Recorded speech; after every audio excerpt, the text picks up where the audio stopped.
Welcome to Headstones and Microphones, where we use AI to step into the past through a researched, first-person simulation of history's most interesting people. I am your host, Calvin. While we've added some creative storytelling, our goal is to inspire your own study of these fascinating lives. Now, let's meet our guest. I am absolutely thrilled for today's guest. He is a Hollywood legend, a master of transformation, and quite frankly, the coolest guy to ever wear a flight suit or a cape. For those who may somehow not know who you are you? Hello, Calvin. To those listening, I'm Val Kilmer. You might know me as Iceman, Jim Morrison, Doc Holliday, or maybe even Batman. But at the end of the day, I'm just an artist who loved the craft of storytelling more than anything else. We've got so much to cover, Val. Let's start at the very beginning. When and where were you born? I entered the world on New Year's Eve, 1959. Quite a way to start a decade, right? I was born in Los Angeles, California. That's a classic Hollywood birthday. What was your given name at birth? Just Val Kilmer. Short, sweet, and to the point. Is there a story behind your birth name? You know, it's funny. People always think Val must be short for something more formal, like Valentine. But my parents just liked the name. It felt modern and artistic, and I think it suited me just fine as I grew into myself. It definitely fits the leading man vibe. What was your hometown like growing up? Growing up in Los Angeles was a bit of a dream. I spent a lot of time in the San Fernando Valley. My father was in real estate and aerospace, so we were quite comfortable. We even lived on a ranch once owned by Roy Rogers. It was a place of wide open spaces and lots of imagination. Living on Roy Rogers Ranch? That's incredible. What was your family life like? It was complex, as many families are. My parents divorced when I was about 9, which was a big shift. I lived with my father and my 2 brothers, Mark and Wesley. I was very close to my younger brother, Wesley. He was a true genius, an incredible artist and filmmaker in the making. I've heard you speak so highly of Wesley. What kind of kid were you back then? I was the contemplative type. More quiet than outgoing, actually. I spent a lot of time in my own head, observing everything around me. I think that's where the acting roots started to take hold, watching how people moved and talked. What were your biggest fears growing up? I think my biggest fear was not living up to the creative potential I felt inside me. I was so in awe of my brother Wesley's talent that I worried I wouldn't find my own voice. And like any kid, the thought of losing that family connection after the divorce was heavy. That's a deep fear for a young person. What did you dream of becoming as a child? Oh, I always knew I wanted to be an actor. There was never a plan B. I wanted to tell stories that moved people, the kind that stayed with you long after the lights came up in the theater. You certainly achieved that. What were some of your favorite activities in school? I loved drama, of course. I went to Chatsworth High School. Kevin Spacey and Mayor Winningham were my classmates. We were all just a bunch of theater nerds trying to find our way. I also loved the Hollywood Professional School. It was all about the craft. What a legendary graduating class. What was your first job? My very first acting job was a TV commercial for hamburgers. I was only 12. And get this, I actually walked off the set because I couldn't find my character's motivation for liking the burger. I was a very serious young artist, even then. Walking off a burger commercial for motivation. That is peak Val Kilmer.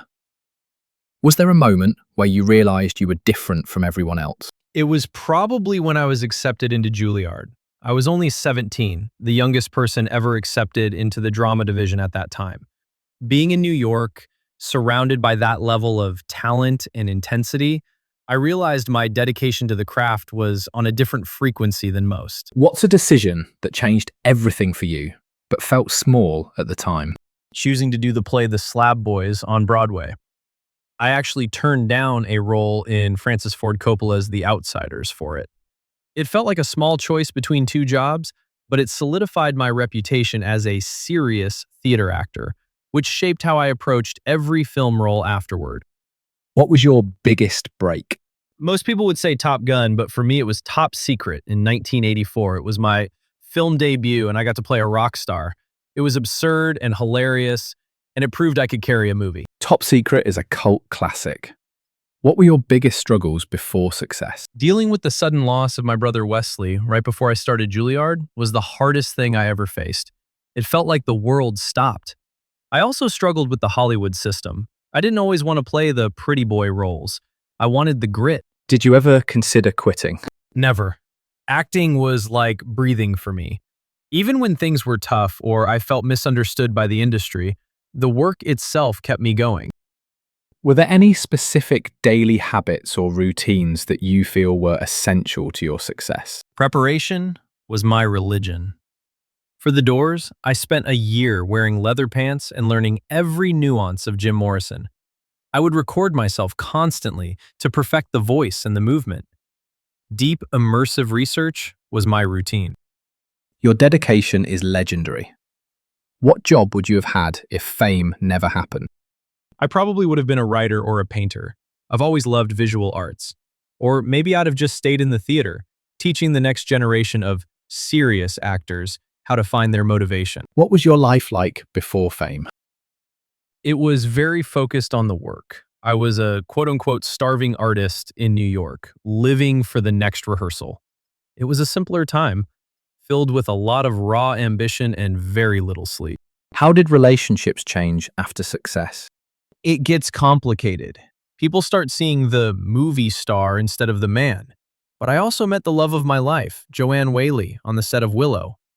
Success brought us together, and having our children, Mercedes and Jack, was the greatest highlight of my life. Did fame bring happiness? Happiness came from the creation, not the fame. Fame is a byproduct that can be very distracting. I found my joy in a well-delivered line or a beautiful shot, not in being recognized on the street. What was the downside of becoming famous? The loss of privacy and the labels. People started calling me difficult because I was so demanding of the work. It wasn't about being a diva. It was about making the best movie possible. But in Hollywood, those labels stick. What misconceptions do people have about you? That I was arrogant or, quote, impossible to work with. I was just intense. I cared so much about the quality that I wouldn't settle for, quote, good enough. I think people often mistook my passion for ego. What was your darkest moment? Losing my father in 1995 was very hard, especially with the family friction that followed. And of course, the health battles I faced later in life. Losing my voice was a profound challenge for an actor. What past regrets did you carry that you spoke about? I wish I had been a bit more diplomatic at times. I could be quite blunt when I thought a script was quote-unquote stupid or quote-unquote garbage. I also regret the times my career intensity took a toll on my personal relationships. What's something people misunderstood about your life? That I was just a quote Hollywood guy. I was actually very spiritual and spent a lot of my time on my ranch in New Mexico, connecting with nature and my art. I wasn't just the characters I played. Tell me about a time when everything went wrong and how did you handle it? The production of The Island of Dr. Moreau was a disaster from start to finish. Directors were fired, sets were chaotic, it was a mess. I handled it by leaning into the absurdity of it all, though I know I didn't make many friends on that set. Did fame and fortune change your life? It gave me freedom. Freedom to buy my ranch, freedom to fund my own projects, and freedom to travel. But it didn't change who I was at my core, the kid who walked off the burger commercial. Who had the biggest influence on your life? My brother Wesley, without a doubt. His artistic spirit stayed with me every single day. And my children, they taught me more about love and resilience than any role ever could. What was life like in your final years? It was a time of reflection. I focused on my art, my writing, and my documentary, Val. Even when speaking became difficult, I found new ways to communicate through my art and my children. It was a quieter life, but a very meaningful one. What were you working on in your career before you passed away? I was so proud to return for Top Gun Maverick. Seeing Tom again and bringing Iceman back was such a beautiful, full-circle moment. I was also working on my art and sharing my story through my memoir, I'm Your Huckleberry. When and where did you pass away? I passed away on April 1st, 2025, in Los Angeles, surrounded by my family. What happened? I had been battling the complications of throat cancer for many years, and eventually I developed pneumonia. My body was just tired, but my spirit was at peace. What's a random fact about you most people have never heard? I once turned down the lead role in The Matrix. Can you imagine? I also turned down Dirty Dancing. I was very picky about my scripts. You turned down Neo? That's wild. What's the craziest rumor ever told about you? That I burned a cameraman with a cigarette on the set of Dr. Moreau. It was a total exaggeration of a very tense situation, but it became part of the difficult legend. What was your most unique habit? I used to check into hotels using my brother Wesley's name. It was my way of keeping him with me on the journey. That is so touching. What was your favorite food? I loved a good steak, especially back in the ranch days. Simple, hearty food. Did you have a favorite restaurant? Any small, quiet place in Santa Fe where I could just sit and watch the sunset was my favorite restaurant. What was your favorite book? I've always loved Mark Twain. There's a wit and a truth in his writing that I always admired. I even did a one-man show about him. Did you have any known rivalries? People loved to talk about me and Tom Cruise on the set of Top Gun. I purposely stayed aloof to create that on-screen tension, but in reality, we had a lot of respect for each other. He's the reason I was in the sequel. Tell us a story nobody talks about. When I was preparing for The Doors, I went to the studio and sang Jim's songs. When the actual members of The Doors heard the tapes, they couldn't tell my voice apart from Jim's. That was one of the proudest moments of my career. What's your funniest behind-the-scenes moment? On Top Secret, they had me learn the guitar for 4 months. I practiced until my fingers bled. Then, on the first day of filming, they told me to just pretend and play it badly because that was the joke. I had to laugh at myself. Did you ever prank someone? I was more about the method pranks, staying in character to mess with people's heads. On Top Gun, I played the arrogant Iceman 24/7, just to keep the pilots on their toes. What was the most outlandish purchase you made? My 6,000-acre ranch in New Mexico. It was massive, beautiful, and probably a bit much for one guy, but it was my sanctuary. What advice would you give people chasing success?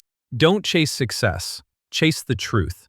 If you find the truth in what you do, the success will either follow or it won't matter, because you'll be fulfilled by the work itself. Be brave, be bold, and never settle for good enough. Val, this has been an absolute honor. Do you have any closing remarks about the interview or the stories you shared that you would like to share with the listeners before we sign off? Just that I'm so grateful for the chance to be remembered. Life is a collection of stories, and I hope mine inspires someone to be a little more creative today. Thank you, Calvin, for having me back for one more conversation. It's been a joy. What an incredible journey through the life of a true icon. From Juilliard to the flight deck, Val Kilmer always gave us his absolute best. Thanks for coming on the show, Val, and that wraps up another conversation from Beyond the Grave. Thanks for joining us on the Headstones and Microphones podcast. Remember, legends may die, but their stories never do. Please help spread the word by sharing and following the pod.